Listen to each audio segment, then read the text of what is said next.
हामी अत्यन्त ज्यादा रोगी भयौँ।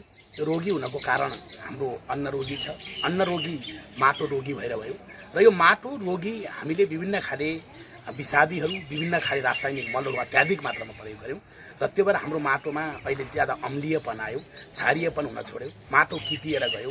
माटोका जति पनि हाम्रा हामीलाई चाहिने जति पनि हाम्रो माटोमा रहने जीवहरू, जुन माटोमा रहने जुन तत्त्वहरू छ त्यो नष्ट भएर गयो र त्यो माटोलाई बचाउनका निम्ति प्राकृतिक स्रोत साधनहरूलाई सही तरिकाले सदुपयोग गरेर गोबर मललाई, प्राङ्गाणिक मललाई र विभिन्न खाले चाहिँ जैविक तत्त्वहरूलाई प्रयोग गरेर अब माटोलाई बचाउनुपर्छ। माटो नबचाउने अब हामी फेरि यो माटो मरिसकेपछि बचाउन सकिँदैन भन्ने उद्देश्यले हामीले यो माटो बचाउ राष्ट्रिय अभियान सुरु गरेका। जस्तो तपाईँले यो अभियान सुरु गर्दै गर्दाखेरि राज्य चाहिँ अर्कातर्फबाट छिमेकी मुलुकबाट रासायनिक मल खरिद गरिरहेछ हैन। अहिले माटोको अवस्था चाहिँ भन्नुहुन्छ भने तपाईँको ड्यामेज हुने माटो, तपाईँले अघि पनि भन्नुभयो त्यो माटो चाहिँ अलिकति खन्यो भने मुनिबाट डल्ला मात्रै निस्किन्छ। अहिले चाहिँ किसानले जैविक मल प्रयोग गरेर उत्पादन पनि गर्न सक्ने परिस्थिति देखिन्न माटोमा हैन। यो चाहिँ तपाईँले यो अभियान चलाउँदै गर्दा राज्य र तपाईँहरूको तालमेल नभएको हो कि अथवा के हो? मलाई लाग्छ राज्यले यो कुरा चाहनुपर्छ। राज्यले यदि चाहेन भने हाम्रो राज्य नै नरहने, यो माटो नरहने सम्भावना छ। किन भन्दा यो धेरै डब्ल्युएचओले भनेको कुरा पनि छ र अर्को कुरा राज्यको तालमेल भन्दा पनि अब लिइरहेको रासायनिक मलहरू अहिले भर्खर तुरुन्तै कटौती गर्दा बित्तिकै, तुरुन्तै यसलाई चाहिँ छोड्दा बित्तिकै माटोमा उत्पादन हुने कम हुन्छ। हाम्रो भनाइ पनि आजको आज छोडेर यो आजको आज रासायनिक मलहरू, कीटनाशक औषधिहरू, यसरी विषादीहरू यसलाई छोड्नुपर्छ, छोडिहाल्नुपर्छ भन्ने होइन। हाम्रो भनाइ के हो भने माटोले मल खाओस्, मलले माटो नखाओस्। अहिले मलले माटो खाएको अवस्था छ।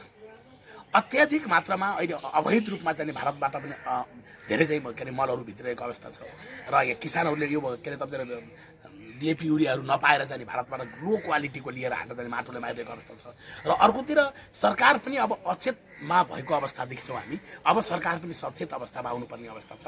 अब सरकारले पनि बुझ्न पर्ने अवस्था छ। सरकारले जसरी बुझेको छ त्यसले अलिक फरक ढङ्गले बुझ्नुपर्ने अवस्था छ। हामी झगिसकेका छौँ, हामी डेलिगेसन गइरहेका छौँ र यो त अब हिजोदेखि चलिआएको कुरा हो।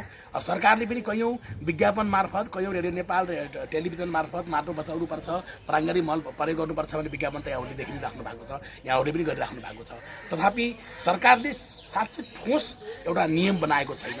ठोस वास्तविक कसरी कति रासायनिक मल प्रयोग गर्ने, कहाँ प्रयोग गर्ने, कस्तोले प्रयोग गर्ने, माटो कतिले मर्छ, कतिले मर्दैन, प्राङ्गाणिक मल कस्तो खाले प्रयोग गर्दा राम्रो हुन्छ भन्ने कुरा सरकारले नीति ल्याउनुपर्छ भन्ने उद्देश्यले पनि हामीले अभियान सुरु गरेका। जस्तो यो माटो बचाउनको लागि चाहिँ के कुरामा ध्यान दिनुपर्छ जस्तो लाग्छ?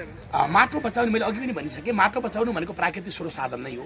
माटो बचाउनु भनेको गोबर मल, जैविक मल नै हो र माटो बचाउनका निम्ति विशेष गरी कृषकहरूमा नै चेतना हुनुपर्छ। माटो भनेको चाहिँ एउटा आमा समान हो र यो माटोलाई आमा समान माया गर्नुपर्छ र यसको पद्धति भनेकै के अरे गोबर मल, गाईको गहुँ लगायतका तपाईँले के अरे जति पनि सोत्तरहरू छ, झारहरू छ, जङ्गलहरू छ, योबाट बनेका चाहिँ प्राङ्गाणिक मलहरू र जैविक सोइल कन्डिसनर। अब अहिलेको जमानामा जस्तै धेरै कृषिजनको कुरा आएको छ, त्योभन्दा पनि सोइल कन्डिसनरले यो माटोलाई बचाउनुपर्छ भन्ने हाम्रो के अरे एउटा सोच छ, हाम्रो भनाइ छ र अहिले चाहिँ विश्व जगतमा हेर्ने हो भने यो जैविक सोइल कन्डिसनरहरूले चाहिँ माटोलाई राम्रोसँग बचाउने व्यवस्था देखिन्छ। जस्तो तपाईँहरूले यो अभियान यसरी सञ्चालन गर्दै गर्दा अर्को कुरा कहाँ पनि तालमेल देखिँदैन भने तपाईँहरू माटो बचाउनुपर्छ भनेर हिँडिरहनु भएको छ, राज्यले पनि विभिन्न एडभर्टाइजहरू गरिरहेको कुरा छ, तर फेरि राज्यले आफै अहिले चाहिँ एक ढङ्गले अनुमति दिएर चुरे दोहन गरिरहेको छ। त्यो पनि माटोलाई चाहिँ असर गर्ने क्षेत्र जस्तो लाग्छ मेरो बुझाइ। त्यो त माटो, पानी, अब तपाईँ पानीका मुहानहरू धेरै कुरा चाहिँ तपाईँ चाहिँ त्यो असर गर्ने कुरा चुरेको त एउटा ठुलो समस्या नै हो। र चुरे दोहन गर्नु, नदीजन्य पदार्थहरू, माटोमा पानीकै ठुलो अभाव पर्नु, चुरेको त एउटा हाम्रो लागि त योभन्दा अमूल्य सम्पत्तिहरू कुनै पनि छैन।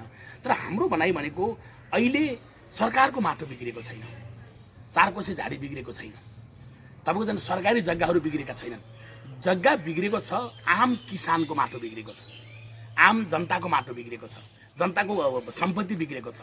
त्यहाँ परेको छ ज्यादा चाहिँ रासायनिक मलहरू, ज्यादा चाहिँ कीटनाशक औषधिहरू, विषादीहरू र त्यो विषादीको कारणले माटो बिग्रेको हो।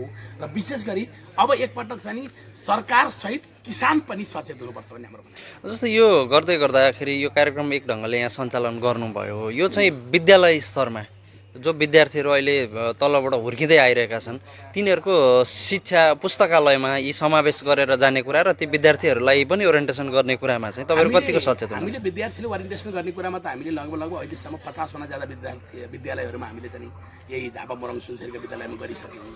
हामी सहकारीको माध्यमबाट पनि गएका छौँ, अब स्थानीय तहको माध्यमबाट हामीहरू गएका छौँ र विद्यार्थीहरूको माझबाट हामीले गइ नै राखेका छौँ हामीहरू यो ओरिएन्टेसनको कुरामा।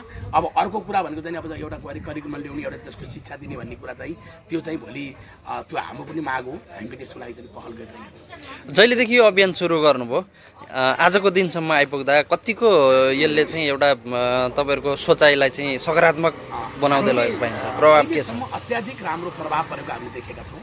अहिलेसम्म हामीलाई धेरै मानिसहरूले फोन गरे, धेरै किसानहरूले फोन गर्ने, मैले युरिया कम हाल्दा पनि फल्यो, मैले विभिन्न खाले सोइल कन्डिसनरहरू प्रयोग गर्दा राम्रो भयो, मैले यो चाहिँ के अरे आफै मैले गोबर मल बनाउन जान्ने भएँ, आफै चाहिँ प्राङ्गणिक मल बनाउन जान्ने भएँ भन्ने हामीले किसानहरू भेटेका छौँ। हामीले गरेको दुःख अनुसार त्यति धेरै नभए पनि केही प्रतिशत चाहिँ हामी चाहिँ सफल भएका छौँ भने हाम्रो भनाइ। जस्तो तपाईँहरू ओरिएन्टेसन मात्र गराउनुहुन्छ कि कुनै किसानले चाहिँ तपाईँहरूबाट सिक्न चाह्यो भने त्यसलाई प्र्याक्टिकल्ली व्यावहारिक रूपमा पनि गएर सिकाउने काम गर्नुहुन्छ? हामी दुईवटा गर्छौँ। हामी व्यावहारिक रूपमा हामीले माटोको पिएच मानहरू पनि जाँचिदिन्छौँ।